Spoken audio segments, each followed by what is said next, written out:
ouvinte da Palavra de Deus, que a paz do Senhor Jesus seja contigo. Eu estou começando uma série de mensagens a respeito do Reino dos Céus. Este reino é uma realidade no tempo presente e terá a sua plenitude no futuro. Chegou o Reino dos Céus. Quando um fariseu que tinha doutorado em lei perguntou a Jesus qual era o grande mandamento, ele respondeu com estas palavras: amarás o Senhor teu Deus de todo o teu coração, de toda a tua alma e de todo o teu pensamento. Este é o primeiro mandamento. E o segundo, semelhante a este, é: amarás o teu próximo como a ti mesmo. Destes dois dependem toda a lei e os profetas. Mateus 22, do 35 ao 40. Trazendo esta lei e profetas para os nossos dias, podemos dizer: se existe alguma teologia ou qualquer ensinamento adotado pela igreja, tudo deve contribuir para que esses dois mandamentos da manifestação de amor seja de fato uma realidade em nosso meio. A palavra de Deus é viva e por meio dela ele nos comunica a sua vontade e propósito. Porém, muita teologia foi criada nos últimos séculos e nem tudo que adotamos como conteúdo de ensino coopera com a prática do propósito de Deus.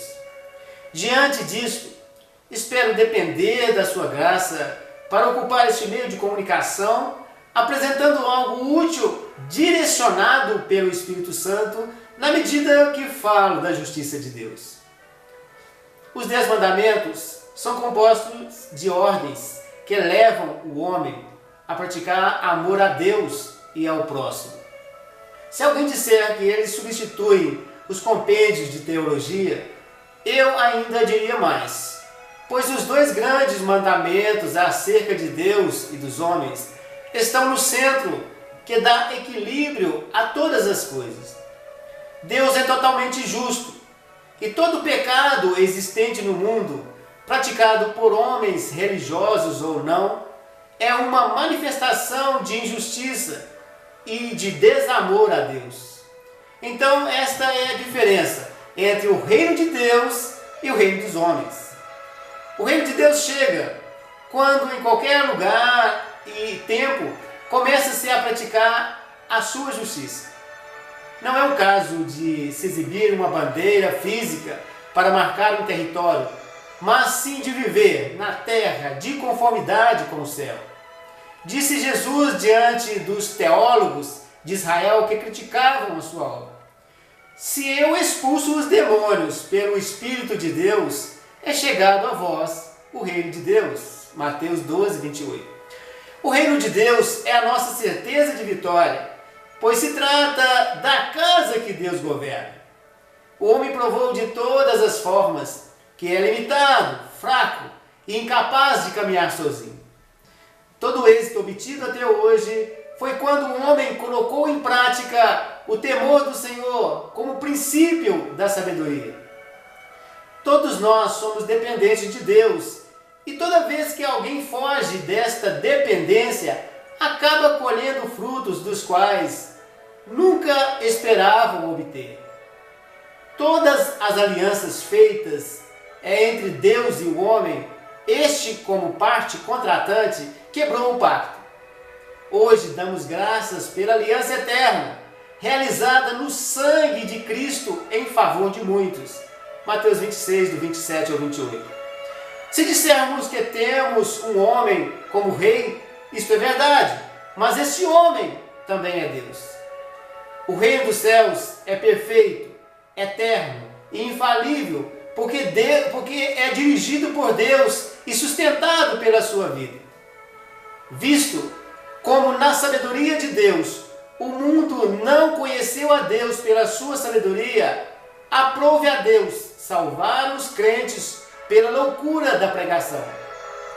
E hoje somos de Deus em Jesus Cristo, o qual para nós foi feito por Deus sabedoria, justiça, santificação e redenção. 1 Coríntios 1, 21 e 1, 30. Como podemos ver, somos tudo em Cristo.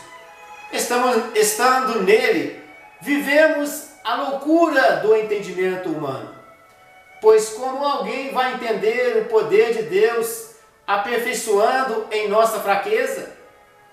Se eu disser que sou forte quando sou fraco, a primeira suspeita a meu respeito é de loucura. Paulo pregou o reino desta maneira, 2 Coríntios 12, do 9 a 10. O reino dos céus já começou e está se aproximando o tempo da sua plenitude. Pois estamos muito perto daquela dispensação maravilhosa, onde a glória de Deus cobrirá a terra como as águas cobrem o mar. Ao falar do reino para o futuro, parece que estou apresentando um tópico da teologia, pois a esse respeito, nós, os membros da igreja, temos mais de uma opinião. No entanto, eu declaro, ainda que este assunto tenha sido um instrumento de debates, não estou defendendo teologia. Muito pelo contrário, tenho vergonha de não possuirmos uma única opinião.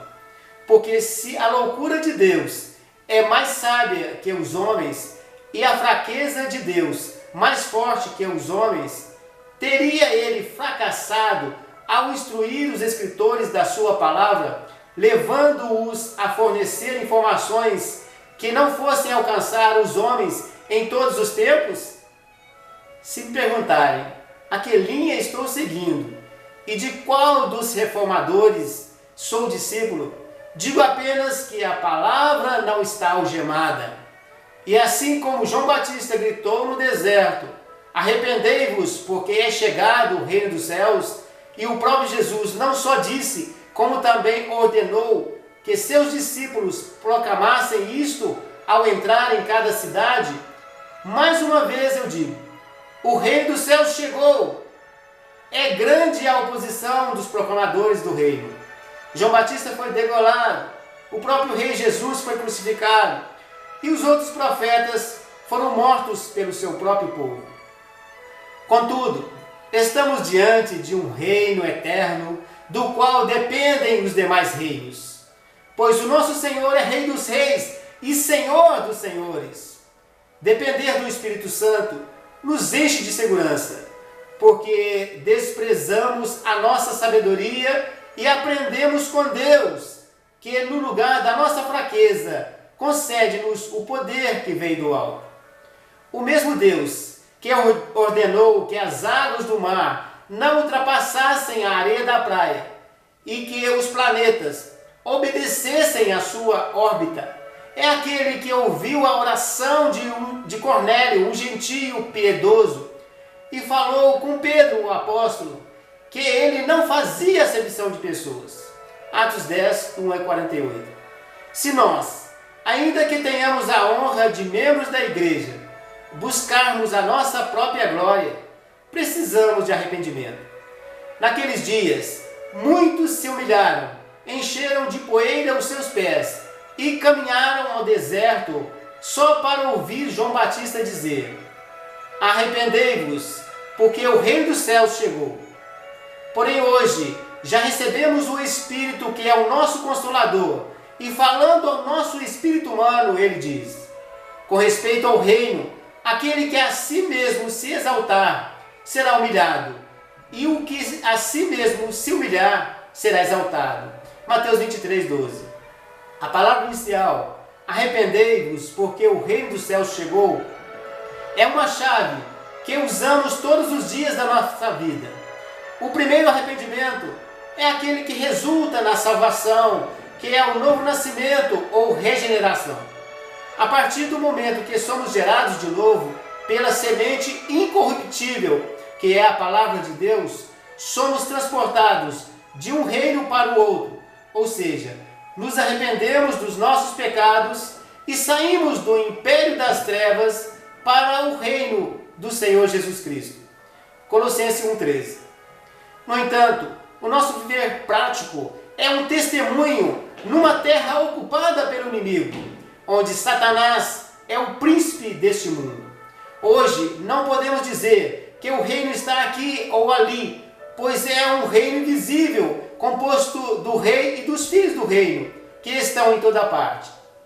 No entanto, estamos muito próximos daquele dia em que este reino será uma realidade visível neste planeta.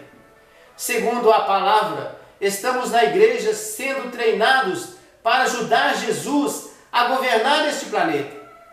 E nesta obra em que Deus está trabalhando em nosso caráter, precisamos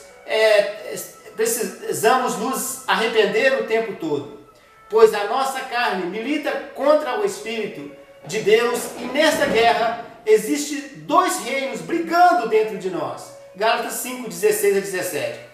Se nesta batalha deixarmos Deus reinar sobre nós, isto produzirá um crescimento que fará diferença em nossa prestação de contas para o reino vindouro.